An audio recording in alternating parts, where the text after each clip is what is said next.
we look at something so straight on, and we're afraid to look at it from another perspective at all, that doing this, like, oh, look at that, I didn't see that before. And that's what's happened to me when it comes to this text. Was listening to someone who would not normally someone I'd be listening to, but again, I do a lot of research, read a lot of stuff, and question was raised, and I went, whoa, never even thought about that. Never even thought about that. Fascinating. Moses and Elijah. There's been a lot of discussion outside of just law and prophets representation.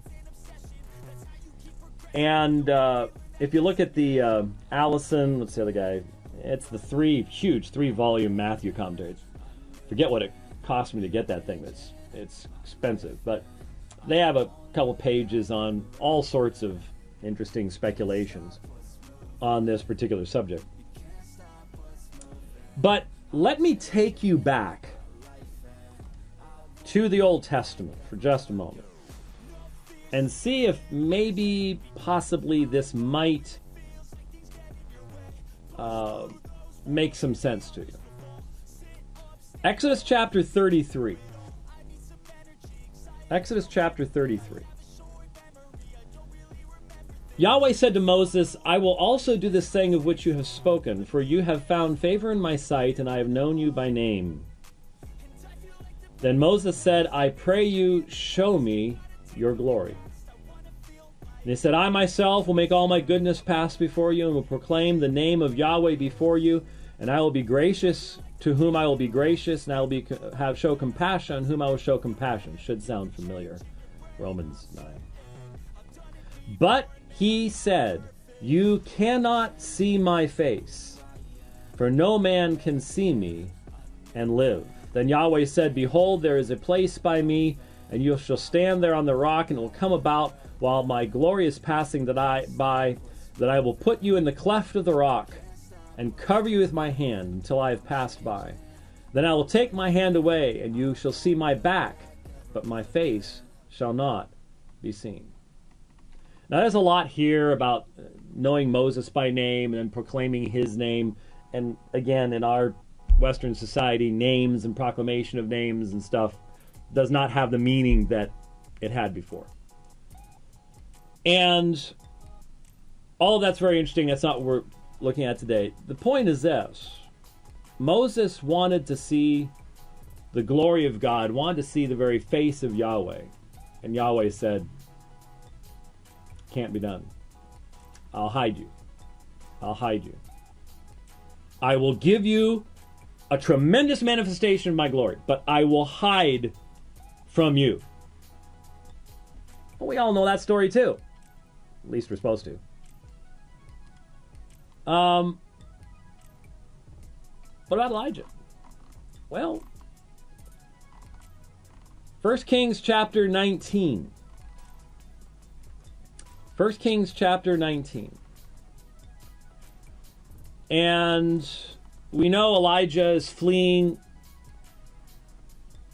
and God's taking care of him. The angel of the Lord came and provided him food, and he arose, verse 8, he rose and ate and drank and went in the strength of that food 40 days and 40 nights to Horeb, the mountain of God. Then he came there to a cave and lodged there, and behold, the word of Yahweh came to him, and he said to him, what are you doing here, Elijah? Verse 10, he said, I have been very zealous for Yahweh, the God of hosts. The sons of Israel have forsaken your covenant, torn down your altars, and killed your prophets with the sword. And I alone am left, and they seek my life to take it away. So he said, go forth and stand in the mountain before Yahweh. And behold, Yahweh was passing by. Sound familiar? Sound familiar? Should. And a great and strong wind was rending the mountains and breaking in pieces the rocks before Yahweh. But Yahweh was not in the wind. And after the wind, an earthquake. But Yahweh was not in the earthquake. After the earthquake, a fire. See the connections here? Back to Moses and fire and wind and earthquake and all the physical manifestations of God's presence. And after the earthquake, a fire, but Yahweh was not in the fire. And after the fire, a sound of a gentle blowing. When Elijah heard it, notice this, he wrapped his face in his mantle and went out and stood in the entrance of the cave. And behold, a voice came to him and said, "What are you doing here, Elijah?" Then he said, "I have been very zealous for Yahweh, the God of the hosts." And he repeats what he has said, and then Yahweh informs him of the 7,000 who have not bowed the knee to Baal. But what does Elijah do? He wraps his face in his mantle. He hides his face. Yahweh passes by.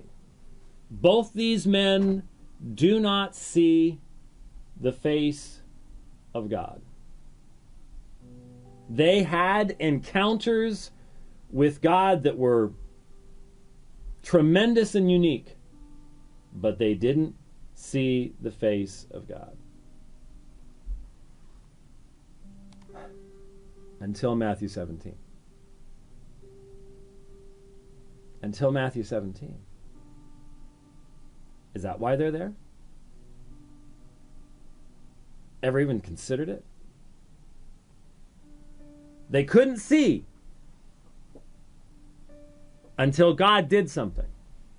And notice, Jesus is transfigured, and his face shone like the sun. His garments become white as light. Remember what happens with Moses when he comes down off the mountain? He has to cover his face because he's been in the presence of God.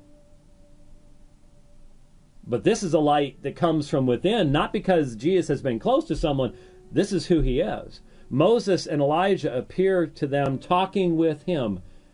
Moses and Elijah finally got to see the face of God. Incarnate in Jesus. But there's no modalism. No modalism, because then what happens afterwards? You know, Peter does his babbling. And once his babbling is done, or, well, actually while he was still speaking, a bright cloud overshadowed them, and behold, a voice out of the cloud said, "This is my beloved Son, with whom I am well pleased. Listen to him." And so you have, just as you had in Matthew chapter 3, the Father speaking from heaven, the Son is upon the earth, the Spirit descending as a dove. You have clear distinction made between the persons. You have the same distinction made at the end of Matthew, baptizing them in the name singular of the Father and of the Son and the Holy Spirit, not the name of